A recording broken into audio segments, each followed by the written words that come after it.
आज Doubtnut app download करें। Doubtnut पर अपने सभी गणित, रसायन विज्ञान, भौतिक विज्ञान और जीव विज्ञान के डाउट्स का करो सफाया। बस प्रश्न की फोटो खींचो, एक ही प्रश्न को क्रॉप करो और तुरंत वीडियो सोल्यूशन पाओ। अभी डाउनलोड करें। इस प्रश्न में दिया है एक गेंद 98 मीटर प्रति सेकंड के वेग से ऊर्ध्वाधर ऊपर की ओर फेंकी जाती है। गेंद कितनी ऊंचाई तक जाएगी? कितने समय बाद वह लौटना प्रारंभ करेगी? लौटते समय उसका प्रारंभिक वेग क्या होगा? पृथ्वी पर पहुंचने पर वेग क्या होगा? गेंद कितने समय तक वायु में रहेगी? तो ये सब चीज़ें हमें इस क्वेश्चन में बताना है। तो क्वेश्चन में क्या कहा जा रहा है, एक गेंद 98 मीटर प्रति सेकंड के वेग से ऊर्ध्वाधर ऊपर की ओर फेंकी जाती है। उसका जो प्रारंभिक वेग है ऊपर की तरफ फेंकने का क्या है, 98 मीटर प्रति सेकंड।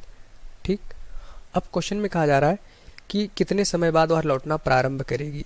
पहली बात, गेंद कितनी ऊंचाई तक जाएगी, तो यहाँ से हम मांगेंगे, मान लेते हैं कि हमारे पास ये गेंद थी, इसको प्रारंभिक वेग 98 मीटर प्रति सेकंड से फेंका जाता है, 98 मीटर प्रति सेकंड के वेग से। अब क्वेश्चन में कह रहा है कि ये कितनी ऊंचाई तक जाएगी। हम मान लेते हैं एच ऊंचाई तक गई, यहाँ तक बॉल गई, उसके बाद इसका वेग हो जाएगा 0 यहाँ पे। ठीक, तो ऊंचाई एच का मान निकालना है। तो यहाँ से देखेंगे यस बराबर क्या होता है, U T plus half A T square. अभी यहाँ पे देखेंगे बॉल हमारा ऊपर की तरफ जा रही है, तो किसी भी क्षण इसका वेग ऊपर की तरफ होगा, गुरुत्वीय त्वरण जी नीचे लगेगा।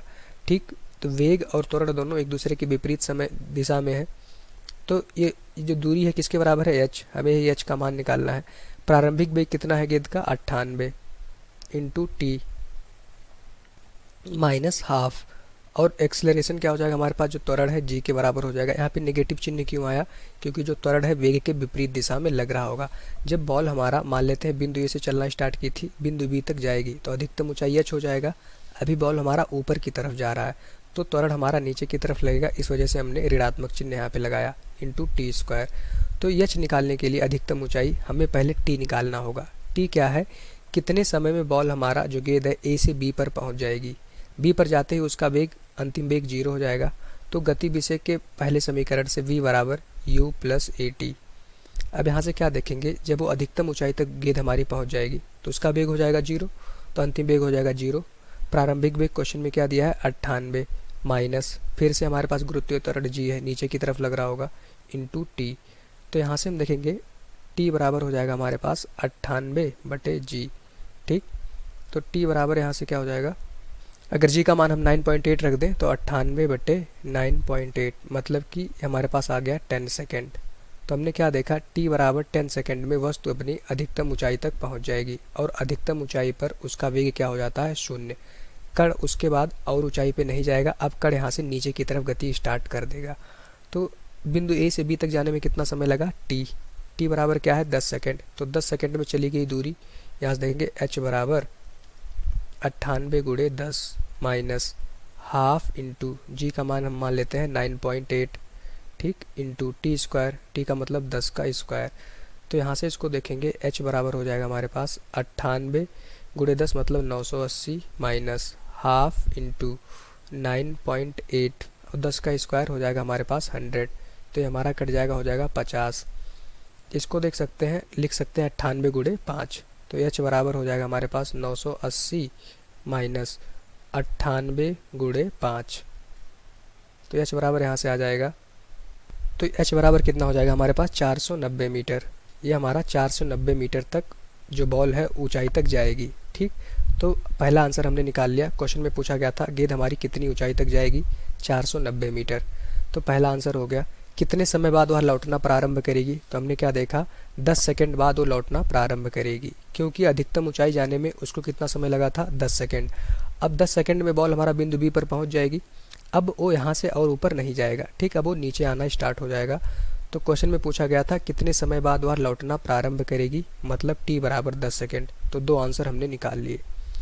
तीसरा, इस क्वेश्चन में क्या पूछा गया था, लौटते समय उसका प्रारंभिक वेग क्या होगा। अब यहाँ से देख रहे हैं बिंदु बी पर पहुंच जाएगी, अब यहाँ से वो लौटना स्टार्ट करेगा, मतलब नीचे की तरफ आना स्टार्ट करेगा। तो उस समय उसका प्रारंभिक वेग क्या रहेगा, 0 रहेगा। क्यों, क्योंकि हमें पता है जब किसी वस्तु को हम ऊपर की तरफ फेंकते हैं तो जब वस्तु अपने अधिकतम ऊंचाई पर पहुंच जाती है उस समय उसका वेग हो जाता है 0, और वस्तु अब वहां से नीचे आना स्टार्ट कर देता है। ठीक, नीचे मतलब पृथ्वी की तरफ। तो यहाँ पे जो गेंद थी हमारा वो अब नीचे आएगी, तो उसका प्रारंभिक वेग हो जाएगा हमारा 0। क्वेश्चन में क्या पूछा गया, लौटते समय। अब लौटना कहाँ से स्टार्ट करेगी, बिंदु बी से, और बिंदु बी पर उसका वेग क्या है, 0, तो प्रारंभिक वेग हो जाएगा हमारा 0। तो तीसरे पार्ट का भी आंसर हमने निकाल लिया। जो प्रारंभिक वेग होगा लौटते समय वो हमारा 0 हो जाएगा। तो लौटते समय प्रारंभिक वेग का कितना होगा, 0 होगा, ठीक, लौटते समय। और हमसे क्या पूछा गया था, पृथ्वी पर पहुंचने पर वेग क्या होगा, पृथ्वी पर पहुंचने पर उसका वेग क्या होगा, यह हमें बताना था। तो चौथा पार्ट बताना था पृथ्वी पर पहुंचते समय उसका वेग। अब गेंद हमारा यहाँ से देखेंगे इस डायग्राम से नीचे आना स्टार्ट करेगी बिंदु बी से। अगर पृथ्वी पर पहुंचेगी मतलब बिंदु ए पर, यहाँ पे पहुंचना है, ये हमारा क्या था, पृथ्वी था। तो इस समय उसका वेग पूछा गया है, तो इस समय उसका वेग हम मान लेते हैं v होगा नीचे की तरफ। तो यहाँ से हम देख पा रहे हैं गेंद कितनी दूरी चलेगी, ए से बिंदु बी से ए तक आने में गेंद को कितनी ऊंचाई चलनी पड़ेगी, h। तो यहाँ से देखेंगे, अगर हम देखें चौथा पार्ट अभी हम सॉल्व कर रहे हैं, उसमें हमें क्या निकालना था, पृथ्वी तल पे पहुँचने में गेंद का वेग। तो यहाँ से हम कौन सी समीकरण लगा सकते हैं, गति का तीसरा समीकरण, क्योंकि हमें यहाँ पे देखा है गेंद का जो प्रारंभिक वेग है वो 0 है। जब गेंद हमारा बिंदु बी से नीचे की तरफ चलेगी उसका प्रारंभिक वेग हमने देखा 0 है। अंतिम वेग मतलब बिंदु ए पर उसका वेग हो जाएगा v, और कितनी ऊंचाई चलेगी, h। तो यहाँ से गति विषय का तीसरा समीकरण लगा सकते हैं, v² बराबर u² प्लस 2as। तो देखेंगे v² का मान हमें निकालना है, प्रारंभिक वेग गेंद का 0 है, 2 इंटू त्वरण क्या हो जाएगा हमारे पास g, और s हमारे पास h हो जाएगा। क्योंकि यहाँ पे हम क्या देख पा रहे हैं, जब गेंद हमारा नीचे आएगी, इस लाइन पे गेंद हमारा चलते हुए नीचे आएगी, जब गेंद यहाँ पहुँचेगी तो गुरुत्वीय त्वरण g नीचे लग रहा होगा, और गेंद का जो वेग है वो भी हमारा नीचे है, दोनों एक ही दिशा में है। तो इस बार दोनों जुड़ जाएंगे, ठीक। इस बार यहाँ पे -g नहीं होगा, क्योंकि गेंद हमारा नीचे आ रही है, गुरुत्वीय त्वरण भी हमारा नीचे लग रहा है। गेंद कितनी दूरी चल रहा है, h। तो यहाँ से हमें सब कुछ पता है, v² बराबर हो जाएगा हमारे पास 2 गुणे g का मान लेते हैं 10 इंटू h। h क्वेश्चन में कितना दिया हमारे पास, 490। यहाँ पे g का मान क्वेश्चन में 9.8 दिया है, तो आप 9.8 भी रख सकते हैं। तो यहाँ से देखेंगे v² बराबर आ जाएगा हमारे पास, इसका मान आ जाएगा हमारे पास 9800। तो यहाँ देखेंगे v बराबर हो जाएगा हमारे पास √9800। तो ये क्या है, जब पृथ्वी तल पे गेंद हमारी टकराने वाली होगी उस समय इसका वेग। तो √9800 का मान जो हो जाएगा हमारे पास 98.99 आ जाएगा। तो इसका मान क्या हो जाएगा, 98.99 मीटर प्रति सेकेंड। ये क्या है, जब गेंद हमारा पृथ्वी तल पे टकराने वाला होगा उस समय उसका वेग। तो हमने गति विषयक तीसरा समीकरण लगाया, क्योंकि जब गेंद हमारा अधिकतम बिंदु पर थी उसका वेग। तो इसका आंसर निकालने के लिए हमने क्या देखा, जब गेंद को पृथ्वी तल से फेंका था तो गेंद अधिकतम ऊंचाई तक जाने में कितना समय लिया था, 10 सेकेंड। तो अधिकतम ऊंचाई तक जाने में उसको 10 सेकेंड लगा था, वापस पृथ्वी तक आने में फिर से उसको 10 सेकेंड लगेगा। तो टोटल गेंद हमारी कितनी देर हवा में रहेगी, बिंदु ए से वापस बिंदु ए तक आने में, जहाँ से हमने फेंका था वापस उसी बिंदु तक आने में गेंद हवा में रहेगी। तो ऊंचाई तक जाने में 10 सेकेंड लगा, वापस घूम के आने में 10 सेकेंड लगेगा। तो टोटल 20 सेकेंड तक गेंद हमारी हवा में रहेगी। तो पाँचवें पार्ट का आंसर क्या हो जाएगा, t बराबर 20 सेकेंड तक गेंद हमारी हवा में रहेगी। तो ये हमारे इस क्वेश्चन के पाँचों पार्ट के आंसर हो गए। पहला हमसे क्या पूछा गया था, अधिकतम ऊंचाई गेंद कितनी जाएगी, उसका मान आ गया था हमारे पास 490 मीटर। दूसरा हमारा पूछा गया था कि गेंद को उच्चतम बिंदु तक जाने में कितना समय लगेगा। यहाँ पे क्या पूछा गया था, गेंद कितने समय बाद वह लौटना प्रारंभ करेगी। लौटेगी कब, गेंद जब हमारा उच्चतम बिंदु पे पहुँच जाएगी। उच्चतम बिंदु तक जाने में उसको 10 सेकेंड लगा था। तो दूसरे पार्ट का आंसर हमने निकाल लिया था, t बराबर 10 सेकेंड। तीसरा हमसे क्या पूछा गया था, तीसरा हमसे पूछा गया था कि जब गेंद हमारी अपने उच्चतम बिंदु पे होगी तो उसका प्रारंभिक वेग क्या होगा, या फिर लौटते समय गेंद का प्रारंभिक वेग हमने देखा 0 था। तो तीसरे पार्ट का आंसर हो जाएगा हमारे पास 0। चौथा क्वेश्चन में पूछा गया था, जब गेंद पृथ्वी तल से वापस टकराने वाली होगी उसका वेग।